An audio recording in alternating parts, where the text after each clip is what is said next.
Hi, Jay Gregorio here. In this free tutorial, ituturo ko naman sa iyo kung paano ka makakagawa ng sarili mong Facebook business page. So, ang una mong gagawin ay pumunta lang sa homepage ng Facebook. Then, makikita mo tong create page. Simply click create page. Then, once maklik mo na siya, pipili ka dito ng category. Pwedeng local business page, company, or brand. So, ang example na gagawin natin is about the product page for business. Then, pili ka lang dito ng product category. For example, health and beauty products. Then, the brand name of your business page. For example, AIM Global Online Store. Okay. Then click get started. Ang unang ilalagay mo is about your page. Pwede mo siya i-skip or pwede mo siya ilagay ngayon. So for example, maglagay tayo dito ng short description na AIM Global Online Shop. One-stop shop for all exclusive AIM Global products. O means online shop yung page na ginagawa natin. So okay. Then your website, pwede mo rin ilagay dito kung may website ka na. For example, ang website natin is aimglobalshop.store. Yan. Then dito, the username, i-add later or pwede mo na siyang ilagay. Mas maganda kasi kung dito sa username ng Facebook page mo is customized. Ibig sabihin, madali siyang i-search sa Google at nakakatulong din siya sa SEO optimization ng business page mo.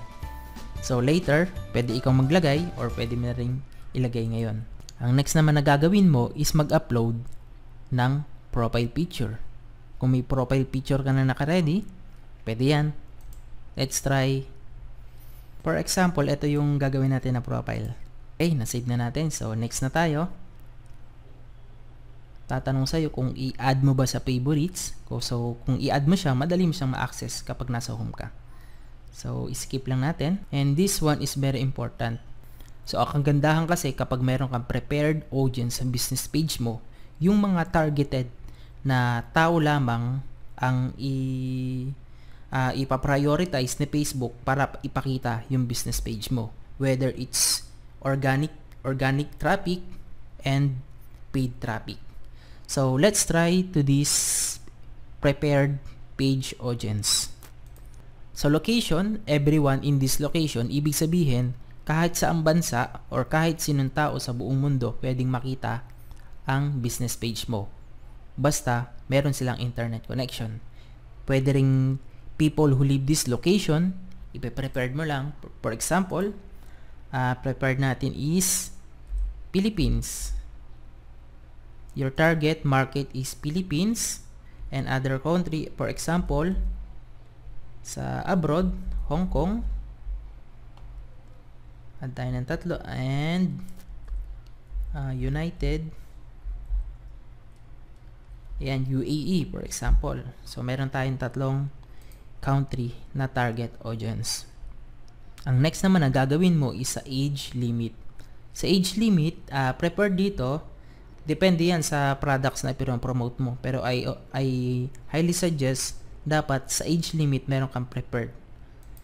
Let's try from 20 to 50. Yan ang prepared age natin.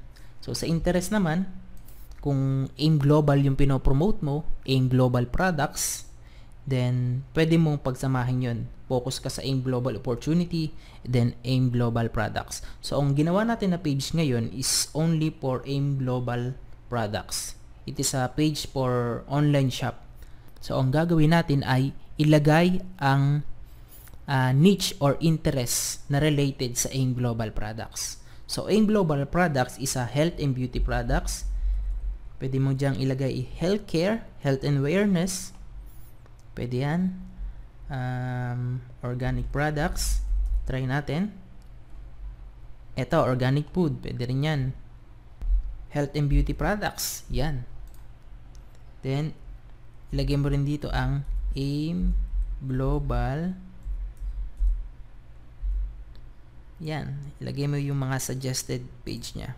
AIM Global Alliance.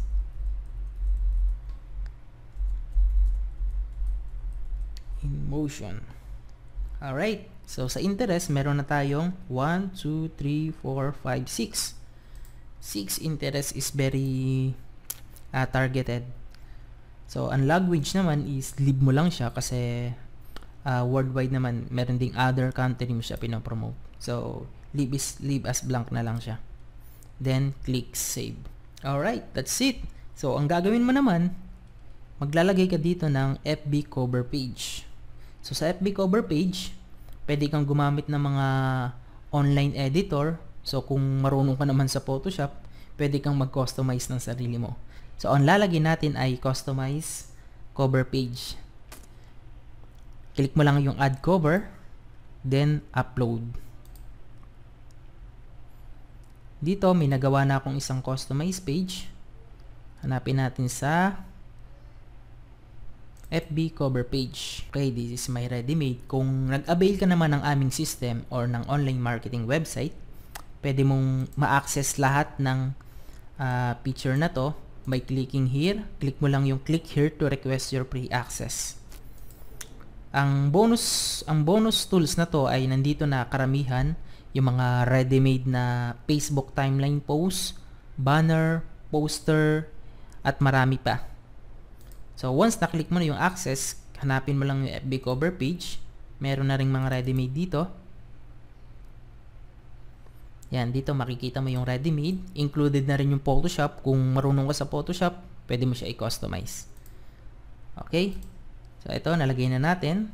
So, ang kagandahan dito, naglagay ka dito ng URL or domain name. Ibig sabihin, madali nilang malalaman na mayroon kang website. Pwede nila yan on the spot i-visit, then makita nila yung website mo. Okay? Sa add button naman, very important, ito ang call to action. So, ang gagawin mo dito, once na nagbebenta ka ng products online, ang gagawin mo, pwedeng shop now, pwedeng watch video about your products, learn more, try natin ang shop now. Then, simply paste your website URL here. This example, copy natin yung website namin dito. Then, paste.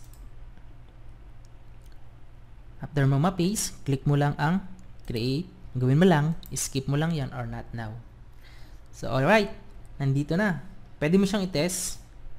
Click mo tong test button kung nagwo-work ba siya. Okay.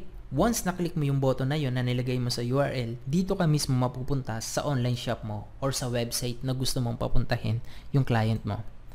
So, pinapunta natin siya dito sa online shop ko. Makikita mo dito yung mga product na nakapost. Tapos dito, makaka-order na rin sila online and automated. Ayan. Makikita mo dito, in this example, kinlik ko yung C24/7. Nandito na yung price, product description, and the currency. Pwede siyang pumili dito. Kung meron kang client from United States, dollar currency, i-click lang niya tong dollar currency, then automatic magbabago yung currency niya sa dollar. Yan, so yung equivalent ng peso kanina ngayon is $25.80. So ganun lang. So balik tayo dito sa online shop page na ginawa natin. So, ang gagawin mo, after mo magawa ang online shop page mo, pwede ka nang mag-invite ng iyong friends. Dito, click friends to like this page. Click mo lang siya. Then dito magpa-pop up lahat ng friends mo na pwede mo siyang i-invite. So one by one, i-invite mo siya. Pwede kang pumili kung sino lang gusto mong ipalike. In this example, ayan ay mga friends ko. Pwede natin silang invite. Sobrang dami. Okay? Ganun lang siya. So, dito naman, i-double check mo rin yung about page mo. Kung gusto mo siyang i-edit, click mo tong edit. Very important yung about page. Kung ano ba talaga yung pinopromote mo. So sa category, anytime pwede mo siyang palitan. Then subcategories in the description. Pwede ka rin mag-add ng contact numbers, your official website or your own website, your email, and the location. Pwede ka rin dito maglagay ng business hours. Open on selected hours or always open. I-check na lang natin yung always open kasi 24/7 online naman yung online shop natin. At isa pang tip na may ibibigay ko sa iyo ngayon, using your Facebook page, magagawa mo siyang automated reply using punta ka lang sa setting and messaging. Sa messaging naman dito, makikita mo ang settings. Sa general settings, response assistant, ito yung automatic reply sa mga magme-message sa Facebook page mo. Very important na i-set up mo ito. Send instant replies to anyone who message your page. For example,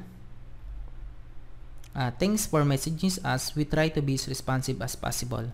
We'll get back to you soon. Then add ka dito ng another for more info, visit, automatic. Pwede na silang mag-visit dito sa online shop mo. Kahit offline ka, online pa rin yung Facebook page mo. Papunta doon sa online shop na ginawa mo. Isa sa pinakamagandang benefits kapag na-establish mo at na-build consistently ang business page mo sa Facebook, ito ang mangyayari sa iyo.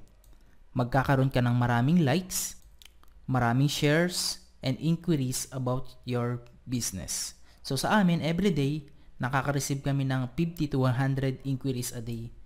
In this example, ayan, meron nagtatanong, I'm interested in Nutragamis products. Iba't iba, gustong bumili ng products. Yung iba naman nagtatanong, paano ba mag-join sa business nyo? Ganun siya ka-very effective ang business page. Papakita ko rin sa iyo dito ang mga sample share ng post namin. Nag-post lang kami dito ng mga products, testimonial photo.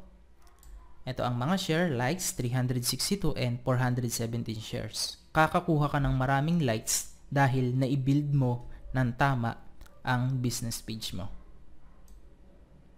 In this example, sa online shop product naman namin, nag-sample post kami dito, umabot ng 200 likes and 147 shares.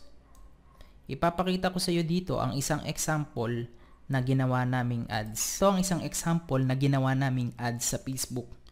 So, nag-budget kami dito ng I think 300 pesos, pero ito ang reach na nakuha niya. Sa organic, umabot ng 77,000 and sa paid is 8,000 people reach. Sobrang dami. Then, nagkaroon din siya ng 2.1k likes and 21,000 video views. Sobrang laki, di ba? Nira namin ang ads na to in just 2 days. Okay? So, ganun ka very effective kung gagamitin mo ng tama at i-build consistently ang business page mo. That's it for today and I hope magamit mo lahat ng itunuro ko sa free tutorial na to para sa pag-build ng AIM Global business mo. Okay? Thank you for watching and see you on the next video.